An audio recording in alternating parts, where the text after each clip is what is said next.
With the way that fighters are moving in present day boxing, it's sometimes upsetting and befuddling, because you just can't figure out what the devil is going on with these guys of today. And so with their movements, we call into question what their real ambitions are, what their goals are. And when it comes down to a star in the sport of boxing, like Jaron Boots Ennis, he's no different. Word has come out that his next opponent has been announced. After bantying around so many different names, we're at a point now where we have been told who it's going to be, and just like a magician, he's pulled someone out of the hat that no one was either looking at, counting on, or even expecting. So let's talk about what's going on with Jaron Boots Ennis and his next and upcoming opponent.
When Jaron Boots Ennis unified the welterweight title back in April against Eimantas Stanionis, it was an opportunity for him to not only secure solid ground of where he stood in the welterweight division, but years of being in the shadows of the former top champions, Errol Spence Jr., Terrence Bud Crawford, and so forth. He wanted to be the next man up. And the opportunity to face Stanionis would somewhat solidify him and his status, because Stanionis was thought to be one of the stronger welterweight fighters, and that title that he had was a title that Jaron could collect, and it'd be a unified position for him, the WBA, to go with his IBF. Now, he defeated Stanionis, who retired after 6 rounds. It was a lackluster effort for Stanionis, who had some layoffs and everything due to trying to face Virgil Ortiz. But Ennis showed himself to be head and shoulders above Stanionis in talent and ability. and maybe even fortitude. But now, ever since that, things have been questionable regarding Ennis. And so we were hoping to get him facing off against a fighter that can kind of prove his status further. And that fighter would have been none other than Brian Norman Jr., the current WBO welterweight title holder. Now, Norman is a fighter that boxing people are kind of high on at the moment, because his last performance saw him take on Japanese fighter Jin Sasaki, and he stopped him with an amazing left hook one punch knockout in Japan. But prior to the fight, many people didn't even know Sasaki. And if you really follow the sport closely, you know that that was a win-win situation for Brian because of his status, whom he's faced with his career, and how it's going to play out going forward. The negotiations that supposedly took place between the Ennis camp and Norman Jr. camp was that they were trying to get him to face Ennis in Philadelphia. That was a no-go for the Norman Jr. camp. They wanted to either have a neutral territory or more money. It was as simple as that. But Ennis moved on. And since then, other names had come into play. Even names that were exciting. And the threat of moving up to another division saw him eyeballing Virgil Ortiz Jr. Now that is a fight that fight fans could get behind. But again, Ortiz, who had had some surgery on his hand, said he wasn't quite ready. But after healing up, he wouldn't mind taking the fight. In fact, he relished the fight. Ennis Jin moved forward again.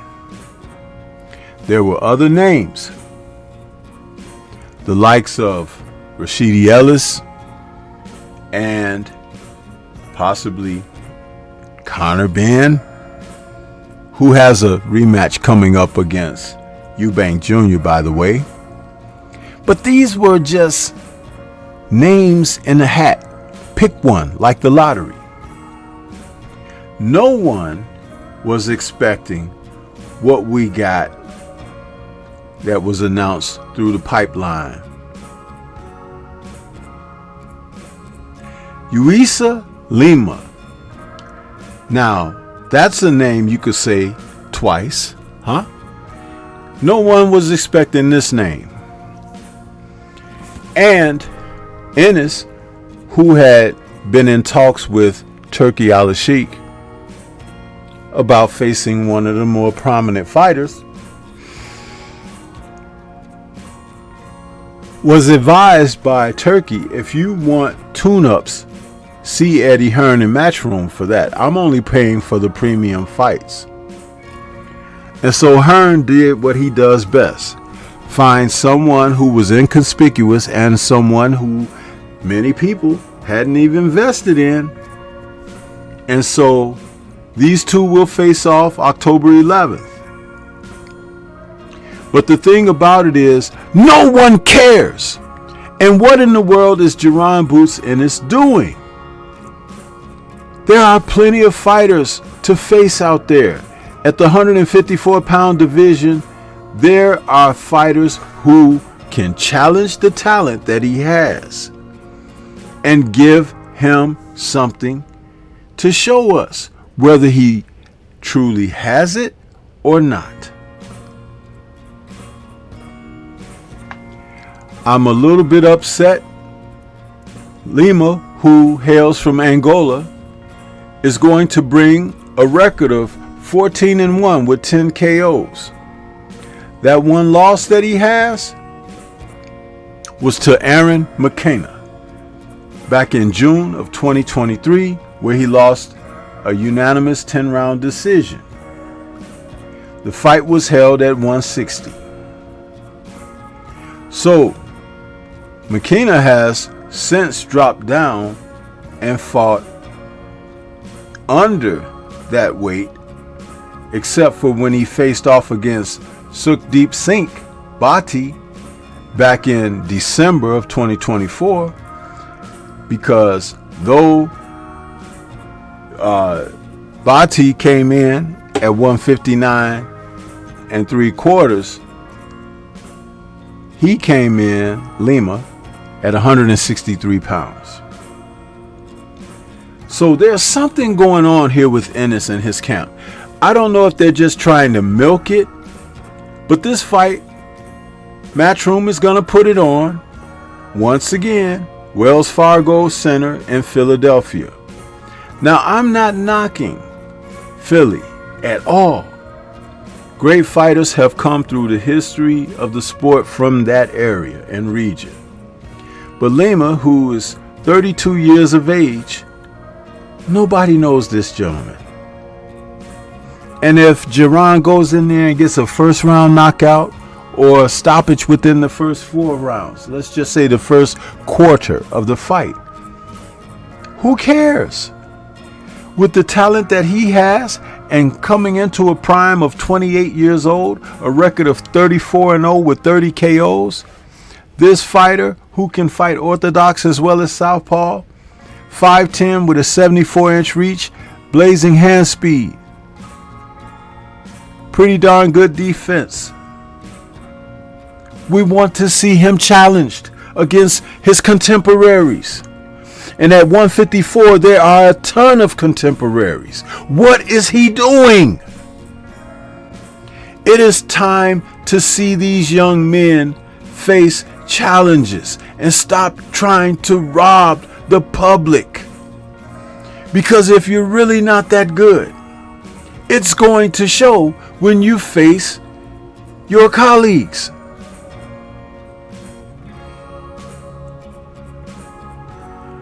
I'm a little miffed, to say the least, at this, because this is not necessary.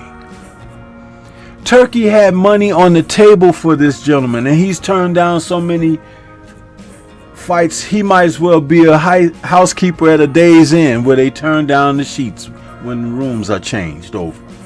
I mean, this is ridiculous. And all we want to see is the cream rise to the top. But in the 154-pound division, there are fighters that Jaron Boots Ennis is not favored against. Did you hear that? He's not favored against. We're talking 50-50, 60-40. Huh? All this talk about Bud Crawford moving up to face Canelo, he's moving up to face guys that are bigger than he is at 154. And some of them have had a run at a title or two and still are in the mix. But not Lima. That's not someone we were looking forward to. And it is time for this young man to sell us some real boxing story. If he can't do that, why be invested with him? This is being billed as the master plan. It's chess, not checkers. Really? Are you doing the checkmate against the supporters of boxing? Because you're thinking that people are going to be fooled by this? I don't respect that at all. What I would respect is you to get in there and face one of those top contending fighters at 154 to show that you really are who some feel you are. I'm not totally sold anymore. And you're getting older. Yes, you're entering a prime, but with 30 fights under your belt, and the toughest have yet to come, unless you're going to continue to cherry pick And who cares about that? But tell me, you all, what do you think? This is Stormy B Man. Shout out to the mighty LDBC and Liberated Perspective, a third eye view of the world. For more content such as this, please like, comment, subscribe, and share. Leave comments and let me know your thoughts about what Jerron Boots Ennis is doing and how he's moving in the sport. All of a sudden, he's unwilling to prove he's the best anymore. He's trying to just secure the bag and keep secure within himself. Peace to everyone out there, and everyone please remain safe.